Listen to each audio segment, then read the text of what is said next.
ही सुंदर और बहुत ही प्यारा सा होली सॉन्ग कल होने जा रहा है रिलीज, जिस गाने का नाम है रंग ठोपे ठोप।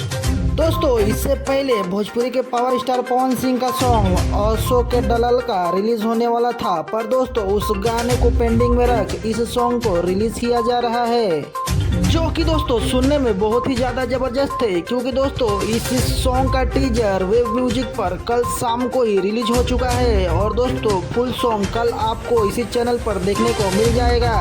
दोस्तों पावर स्टार पवन सिंह के इस गाने को पवन सिंह के साथ में गाया है शिवानी सिंह ने, और दोस्तों इस गाने के राइटर है आशुतोष तिवारी और म्यूजिक डायरेक्टर है प्रियांशु सिंह, और साथ ही इस गाने की एक्ट्रेस है हॉट एंड ब्यूटीफुल श्वेता महारा। तो दोस्तों आपको ये हमारी वीडियो कैसी लगी कमेंट करके जरूर बताएं। वीडियो अच्छी लगी दोस्तों वीडियो को लाइक करें, और दोस्तों आपने अभी तक हमारे चैनल को सब्सक्राइब नहीं किए तो कर लीजिए।